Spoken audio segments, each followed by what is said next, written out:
¿Qué tal? Bendiciones. Acá estamos en la segunda clase de esta maravillosa oportunidad de aprender sobre el misterio de Melquisedec, rey y sacerdote. Vamos a ir viendo un poco más sobre este asunto profético que estamos aprendiendo en esta oportunidad. Yo te invito a que revises tus notas, ¿sí? Que no dejes de leer, que no dejes de empaparte de lo que estás aprendiendo con cada lectura, que si no, si tenés alguna pregunta la puedas hacer, ¿ok?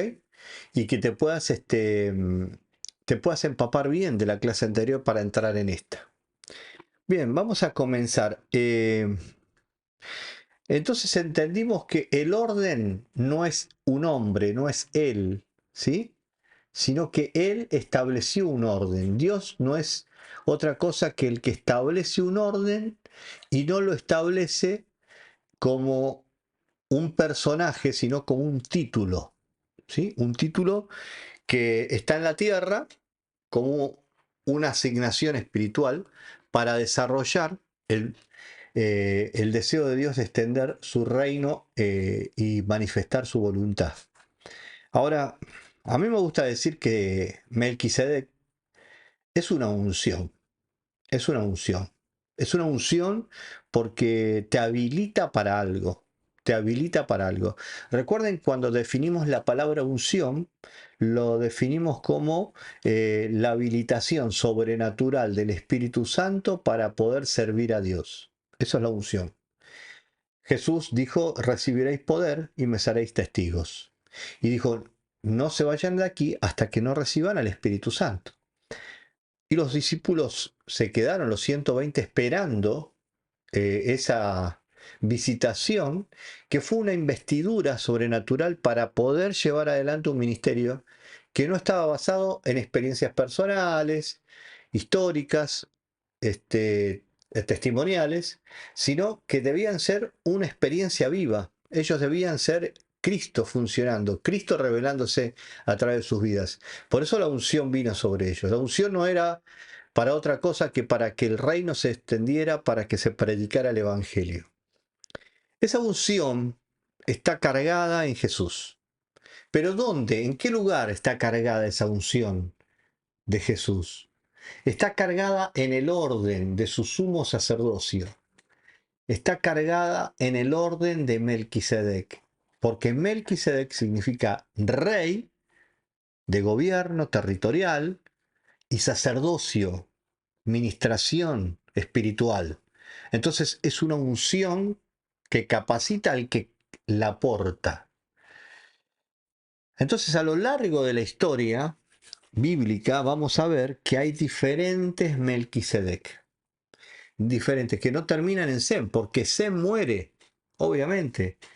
Y si respetamos esta idea bíblica que dice que el título, en Hebreos dice que el título de Melquisedec, ahora lo vamos a leer, viene sin padre, sin madre, sin genealogía, entonces Sem no puede ser el sumo sacerdote, ni siquiera Jesús, porque algunos dirán, no, pero él es el Hijo de Dios, es eterno, pero viene del vientre de María, podríamos decir que también viene de algún lugar.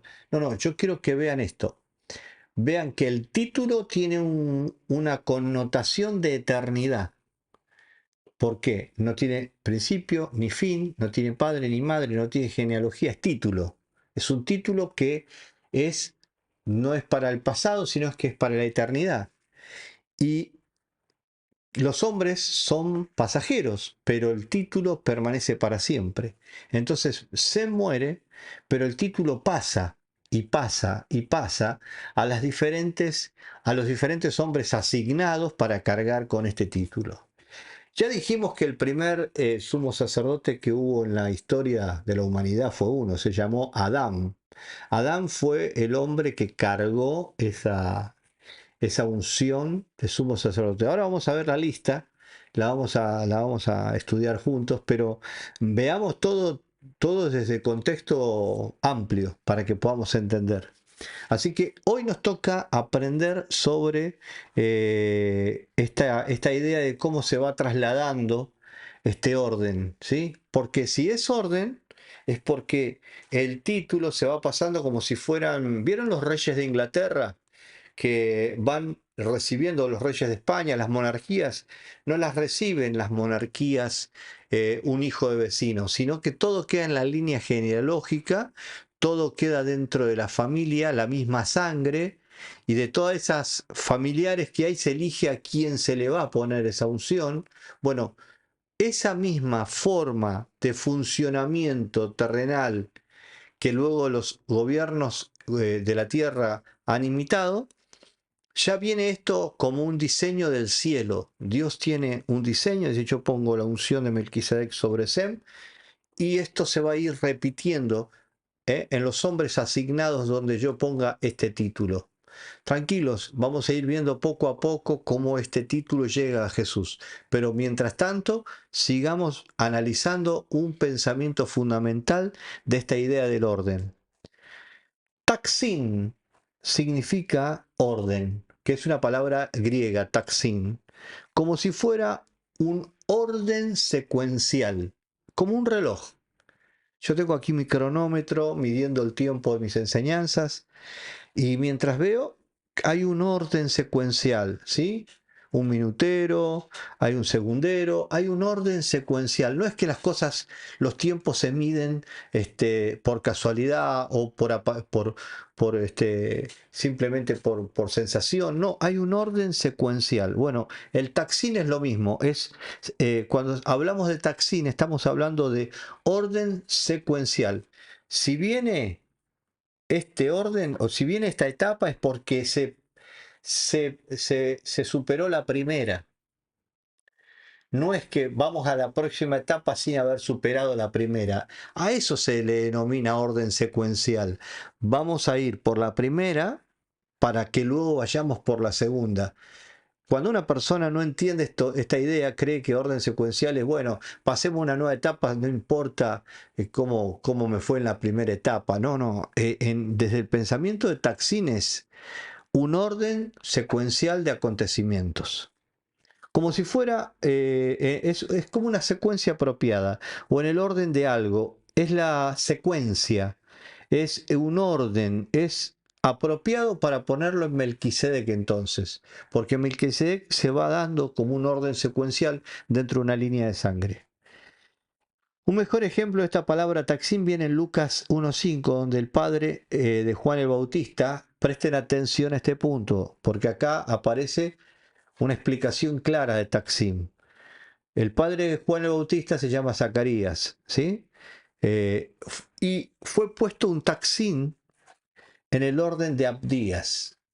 Recuerdan que dice así la Biblia, que fue por una cuestión que parecía que fue por suerte, y no fue por suerte, sino que en esa época los sacerdotes arónicos, ¿no?, que pertenecían a la línea de Aarón, estaban dentro de familias, y cada familia tenía una oportunidad de servir en el templo, y que dentro de esa familia cada sacerdote que aplicaba tenía una oportunidad, a veces hasta única en su vida, de poder servir en el templo como sacerdote, porque eran tantos sacerdotes que había un orden secuencial. Bueno, ahora le toca a este, después el año que viene lo toca al otro y al otro, así era el orden secuencial.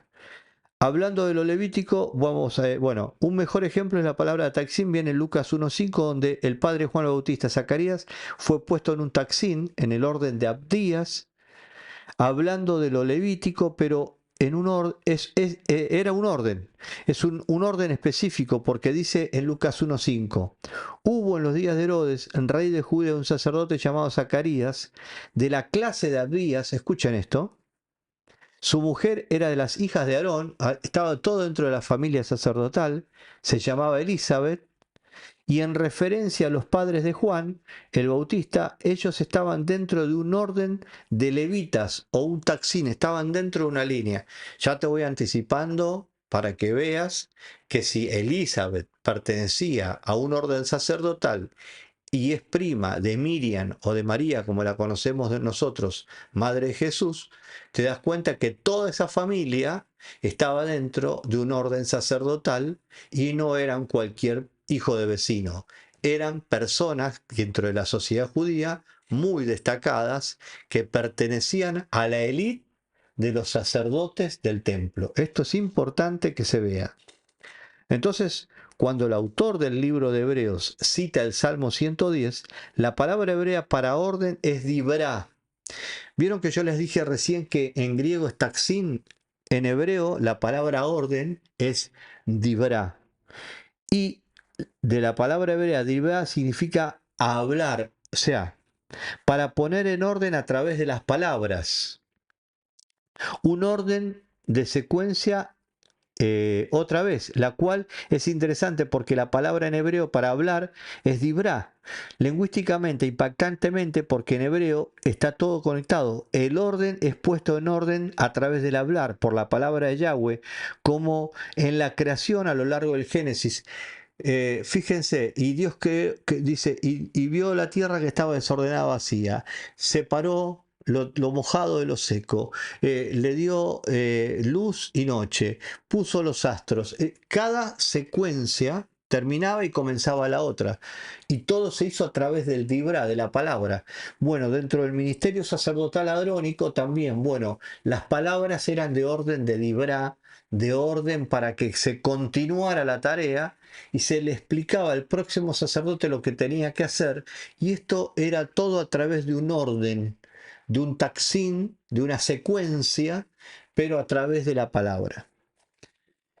Es interesante que la palabra orden refería a Zacarías, el padre de Juan el Inmersor, el Bautista, y él, Zacarías, era un sacerdote, los dos, bueno, o sea que Juan el Bautista también pertenecía al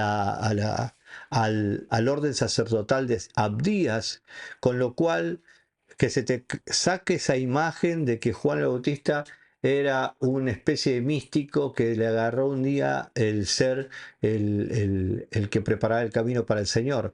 No, es una familia que a lo largo de un dibra de situaciones, a lo largo de la historia, se fue preparando para hacer la voz profética. Cae en la familia de Zacarías y en Juan, por supuesto, la cual hace a Juan un sacerdote. Yeshua, Jesús, es inaugurado en su ministerio hasta que un sacerdote lo inaugurara. Esto es importante porque es a través del dibra y del orden. Recuerden lo que estamos enseñando.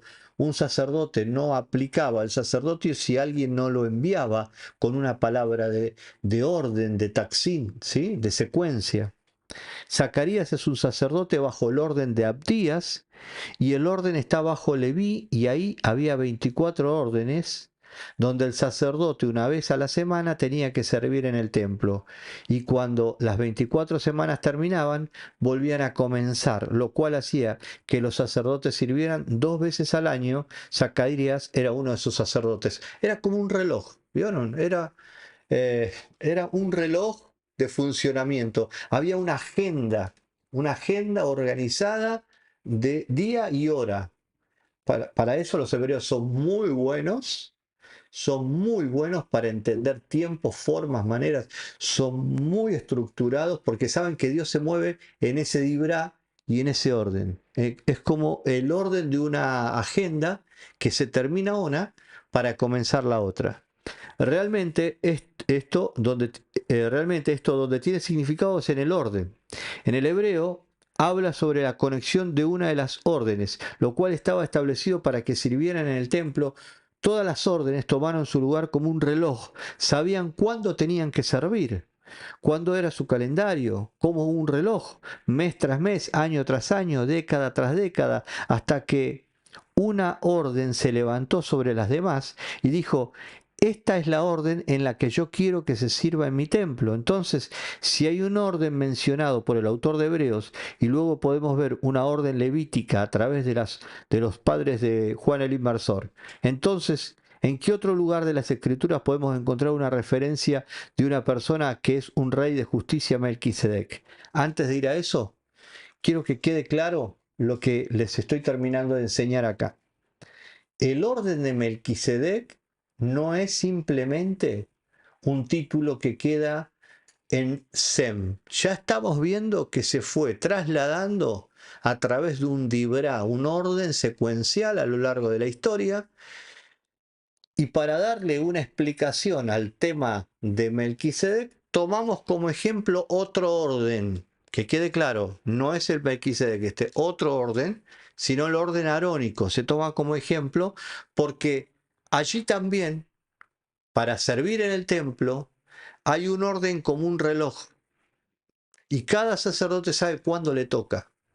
Entonces, aquí vemos que Jesús, cuando se tiene que bautizar, lo bautiza un sacerdote que estaba dentro de la familia sacerdotal arónica y que, recuerdan, creo que muchos de ustedes han visto y han leído que Juan les dice, tú me deberías bautizar a mí, yo debería, no soy digno ni atar tus calzados, pero Jesús responde de esta manera, es necesario cumplir toda justicia. Ahora tiene sentido, ¿verdad? Porque el orden secuencial es justicia para Dios. El hacer las cosas en el orden debido. Bendecime como un dibrá porque ahora me toca a mí. Eso se trata. Juan por eso lo dice de esta manera. Es necesario que yo mengüe porque ahora ya el protagonista no voy a ser yo, ahora le toca a él. Vamos entendiendo, lo vamos a ir repasando más adelante, pero es apasionante ver el significado de esto. Realmente esto donde tiene significado es el orden, ¿sí? Así que vamos a ver cómo aparece en el Nuevo Testamento, en 2 de Pedro 2.4. Porque si Dios no perdonó a los ángeles, escuchen esto, que pecaron, sino que arrojándolos al infierno los entregó a prisiones de oscuridad para ser reservados al juicio, y no perdonó al mundo antiguo, sino que guardó a Noé.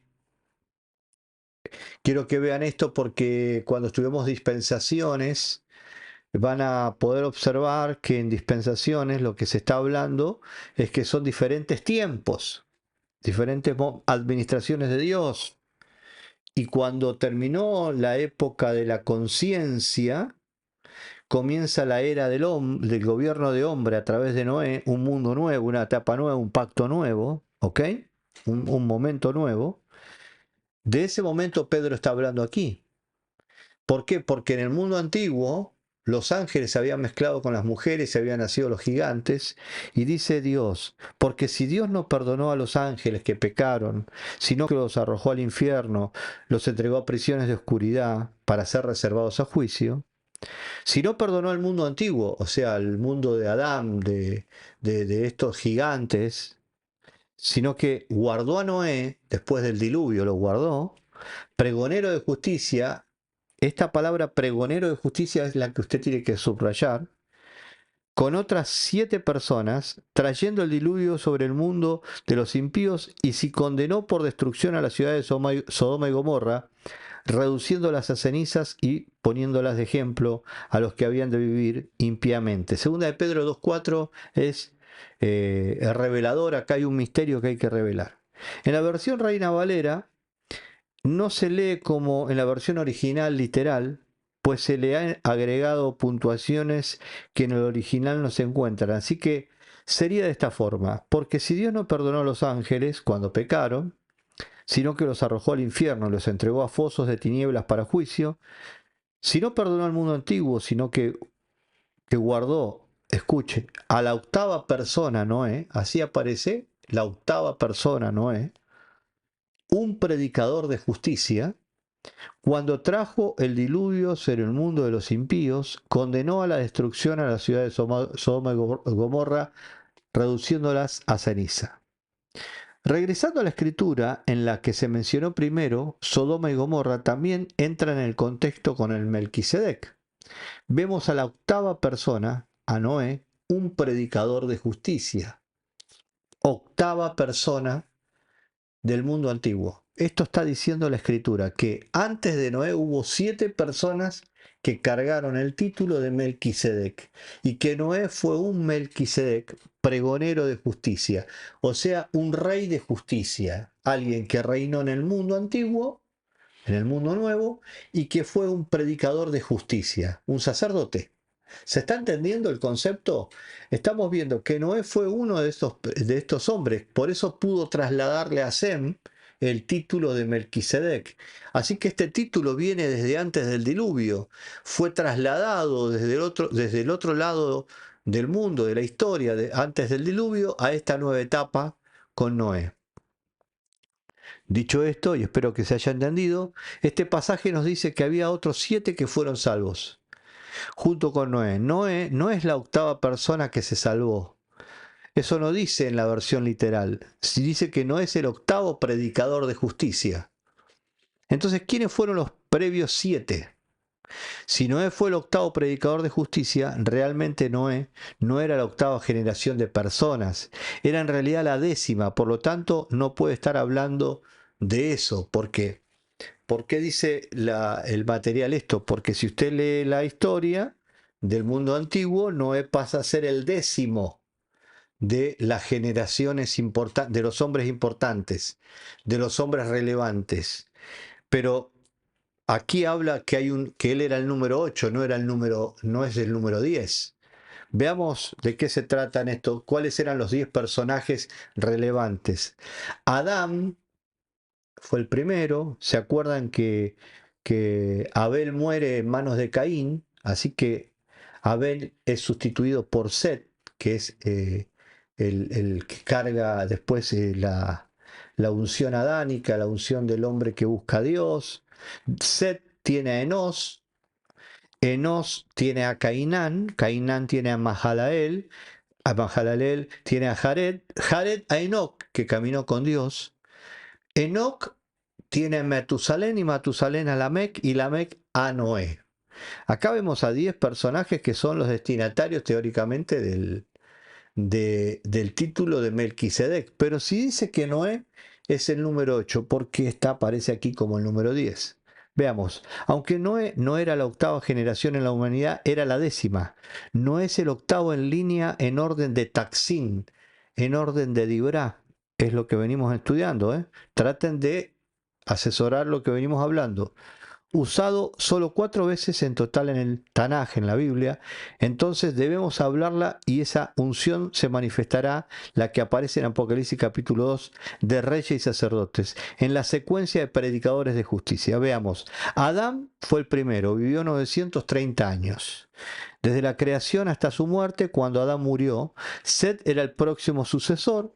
Cuando Set murió, Enos tomó lugar. Cuando Enos murió, Cainán fue el próximo. Cuando Cainán murió, Mahalalel tomó el lugar. Cuando Mahalalel murió, Jared tomó en su posición. Y cuando Jared murió, Matusalén tomó su lugar, porque Enoc fue llevado al cielo. Por lo tanto, esa línea fue brincada. Acá estamos brincando a Enoc. Ya lo estamos brincando a Enoc.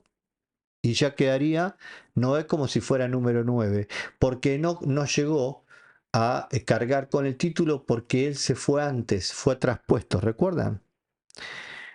Fue llevado al cielo, por lo tanto esa línea fue brincada en la sucesión, y cuando Matusalén murió, el octavo predicador de justicia fue Noé. Fue Noé. Noé tomó la posición porque Lamec ya había muerto y él fue el octavo orden de la justicia. Entonces, acá cierra por qué no es el octavo. Porque Enoc es tomado por Dios y llevado al cielo y no muere, así que se brinca el título a Matusalén, y Lamec muere antes, con lo cual Noé queda con el título. Noé pasa a ser entonces el octavo predicador de justicia del mundo antiguo, y es el que entonces ahora carga el título de rey y sacerdote, ¿sí?, de Melquisedec, para luego trasladar eso a Sem, como lo venimos estudiando en este Dibra. Recuerden que hay un Dibra acá, ¿eh? Hay una orden secuencial. El título está pasando en la familia, porque el título no tiene que ver con simplemente jerarquía, tiene que ver con una misión espiritual y profética de traer el reino de Dios a la tierra. Noé era el octavo y su hijo era el próximo en línea, Shem. Hubiese sido el Melquisedec según la literatura histórica y el libro de Hayer, que está mencionado en la escritura. El libro dice que Shem es el Melquisedec, como lo venimos estudiando hace unos minutos. Así que la interpretación rabínica, los rabinos identifican a Melquisedec como Sem, hijo de Noé. Y bueno, y acá vamos a avanzar un poquito más, ¿sí? Vamos a avanzar un poquito más. los rabinos enseñan que Melquisedec actuó como sacerdote, traspasó las vestiduras de Adán a Abraham. Rabí Seyarik dijo, bajo la autoridad de Rabí Ismael, que la intención de Dios de traer al sacerdocio a través de la descendencia de Melquisedec, porque Melquisedec bendijo a Abraham antes de bendecir a Dios, ¿sí? Bueno, estos son todos referencias de rabinos de diferentes perfiles, pero voy a ir a Josefo, que en 6438 en uno de sus escritos incluso dice que Melquisedec, que fue el primero en servir como sacerdote de Dios y siendo el primero en edificar el templo, dado ese templo que les digo yo que en el video vamos a ver, dado previamente a la ciudad llamada Solima, del nombre Hierosolima, Jerusalén. Eso también explicaría por qué Josefo llama a Melquisedec un jefe de los cananitas. Sem gobernó sobre Canaán. Josefo es un historiador muy conocido, un historiador hebreo que reconoce a Sem como entonces el heredero de esta octava generación. En la pellita aramea de la Torá, en Génesis 14:19, aquí está una leve variante que hace del ordenamiento de Abraham en el orden de Melquisedec mucho más seguro. Este reza, bendito sea Abraham para el Elión. Note la diferencia de la mayoría de los textos, los cuales leen del Elión. La palabra para indicaría el ordenamiento y separación de Abraham para el sacerdocio, en el orden a diferencia de Dios, simplemente siendo su Elohim como es el nuestro. Lo que está diciendo el escritor de esta sección del estudio que estamos dando es que la palabra que aparece en la Pellita, que es una traducción bíblica que usted la puede conseguir en las librerías cristianas, yo tengo uno de esas Biblias, va a poder encontrar que la bendición de Sem, la bendición de Melquisedec, no es bendito sea Abraham, sino que bendito sea Abraham para, como que ahora lo dedicaba a Dios como un sumo sacerdote en la tierra. Ok, la bendición y la terminología casi es la misma, basada en la Biblia, el libro de Jacer, el libro de Jubileo y los escritos rabínicos. Aquí está el más probable y más completo detallado orden del sacerdocio de Melquisedec, del cual procede la nación de Israel, como hizo Jesús. Como hemos visto en este punto de vista sobre quién es Melquisedec y qué representa desde el punto de vista de que Melquisedec era un orden de sacerdocio más alto y en cómo en los tiempos de Abraham este Melquisedec era Sem, ahora pues sigamos en este estudio y veamos otro punto de vista más inclinado a la fe cristiana. Yo creo que con esta parte le vamos a ir dando cierre a esta segunda etapa de esta enseñanza. ¿Por qué? Porque para mí es interesante que ustedes puedan visualizar que esta clase estaba dedicada al Taksin, estaba dedicada al Dibrá, y que todas las cosas que tengan que ver con Melquisedec tendrán que ver con un orden, que lo hice yo, dice este sacerdote, y ahora te toca a ti, en un orden secuencial. Y a través de la historia siempre ha sido así. Y aquí, según vemos la palabra de Dios, Dios nos muestra las diferentes generaciones haciéndose responsable de ese título que Dios había puesto sobre la tierra. Lo vimos, lo estamos viendo nosotros ahora hasta Abraham y hasta Sem. Y hemos comenzado viendo este Dibrá o este Taksin desde Adán.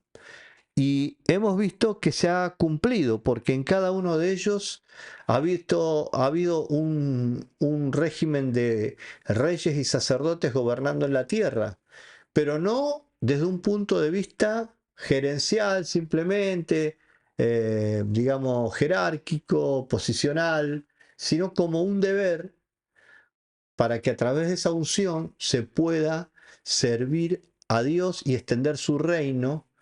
Y que miren ustedes la gracia divina de Dios, ¿no? En todo esto, ¿no? Porque recuerden que Adán es expulsado del Edén, pero se le deja el título para que ese título siga operando a pesar de que se había roto la relación de hijos. Ahora los hijos de los hombres estaban cargando este título para que Dios se siga manifestando y revelando hasta el día que Cristo se revelara como el Salvador de la humanidad, el Mesías viniera. Mientras tanto, el hombre tenía un título en la tierra que le permitía tener esta comunión con este Dios amoroso que nos muestra misericordia a través de esta revelación. Espero que esta enseñanza te esté dando luz, que estés aprendiendo. Estamos entrando a la parte final, poco a poco, en las próximas 2 clases. Vamos a ver dónde aplica y cómo aplica a nuestras vidas Melquisedec, porque hasta ahora parece todo muy histórico, muy numerológico, mucho dato fuera bíblico y fuera de la Biblia, de historiadores, de referencias, entender conceptos, pero ¿dónde aplica esto a nuestras vidas? ¿Por qué, apóstol, esta materia es tan importante, como usted dijo al principio, y debería ser una fuente o una base para la fe cristiana? ¿De qué se trata lo que está diciendo cuando dice que esta es una verdad olvidada para muchos cristianos? Bueno, lo vas a saber en las próximas clases. Por eso te pido que sigas afianzando las verdades que estamos estudiando, los conocimientos, porque estas después van a encajar unos con otros y vamos a ver el plano completo. Bueno, Dios te bendiga. Hasta la próxima clase.